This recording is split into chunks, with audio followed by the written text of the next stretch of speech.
السلام عليكم ورحمة الله وبركاته. أهلا بيكم في قناتي، قناة مطبخ نسمة القاضي. هنعمل مع بعض كده الرقاق، المكرونة الحمراء. الرقاق اللي احنا عملناه مع بعض في فيديوهات تجهيزات رمضان. أول حاجة كده احنا هنحط الطماطم تتسبك. أنا بحط عليها حبة زيت وحبة ملح وحبة سكر وحبة فلفل. كمية الفلفل او الملح على حسب الصلصة بتاعتك اللي هتسبكيها. هنا هي بتتسبك بوريها لكم. هنوطي عليها بقى اول ما تقل معانا كده، نوطي عليها شمع عشان ما تتحرقش منك. هنا نعصج اللحمة مع بعض. انا بحط اللحمة على الناشف،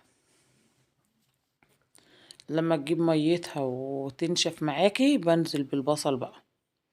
هنا انا حطها على الناشف معاكم الاول.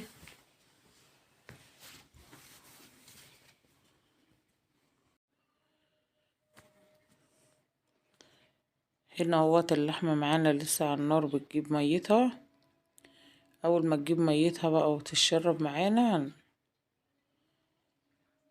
هنا المية جابت ميتها وشربتها خلاص، هننزل بالتوابل ملح وفلفل وحبة قرفة، 7 بهارات، حبة سكر صغيرة، حبة بابريكا. كمية البهارات برضه على حسب اللحمة اللي هتعصجيها. انت حابة تحطي بهارات زيادة حتى حاجة ترجعلك. هنا بقى ننزل بالبصل. هنا بقى انا اللحمة عندي سمينة. اللي عنده اللحمة مش حمرا، مش ما فيهاش نسبة دهن، ممكن تحط معلقة سمنة بقى في الوضع ده. هنا هننزل بطماطمية مبشورة. بعدين هنا بقى خضار زي ما انت عايزة، فلفل الوان اخضر احمر اصفر، جزرية مبشورة، بتخلي ريق اللحمة المفرومة معاكي مسكرة في الرقاق. الخضار اللي انت عايزاه تحطيه بقى، بيبقى مفيد وجميلة وطعمها حلو. هنا خلاص 5 دقايق وخلاص بقى هتدفع عليه يكون استوت معاكي. هنا بوريكم، هنا هي استوت خلاص، وهنا مفرفطة معانا. هي مش يعني مش ولا الطماطم بتاعتها كتير ولا حاجة.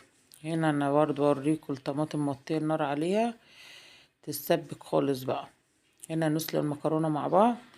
حطينا مية على النار تغلي، وحطينا ملح وحبة زيت، وحطينا المكرونة. هي اول ما تحطيها في المية تقلبيها كام تقليبة كده، ما تقلبيش فيها كتير. اول ما بتغلي معاكي خلاص، هي ما تقلبيش فيها بقى. بعد كده تصفيها لو انت مش حابة تصفيها. لو انت حابة تغسليها، مش حابة نزليها نص سوا. هنا معانا بقى نعمل الرقاق. هنا صينية الرقاق بقول لك هحط الاول كمية سمنة على زيت فيها، وهنبل بقى الرقاق بالشوربة. معانا شوربة كده اهي، ونبل الرقاق. انا بقول لك اول طبق ببل ناحية وناحية لا، يعني انا هبل الناحية دي والناحية التانية ناشفة عادي.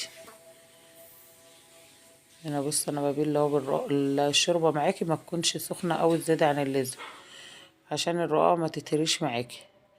هنا انا حطيت الناحية التانية اللي حطيتها على الصينية ناشفة خالص. هتحطي بقى الرقاق كده وترشرشي بسمنة 4 رقاقات، وهنحط بقى كمية اللحمة المفرومة اللي عملناها سوا. هنا بقى انا فردت اللحمة، وبحب احط جبنة موتزاريلا كده في الوسط عشان بتخلي اللحمة معاكي ما تمسك في بعضها، وما تيجي تخرطيها ما تفضلش الحشوة تقع منك. هنبل بقى بقية كمية الرقاق، وبين كل رقاق ورقاق كده رشة سمنة بسيطة خالص عشان ما يبقاش دسم معاكي. هنا حطيناه بقى على وش البوتاجاز، هنحمره معاك على وش البوتاجاز المرة دي.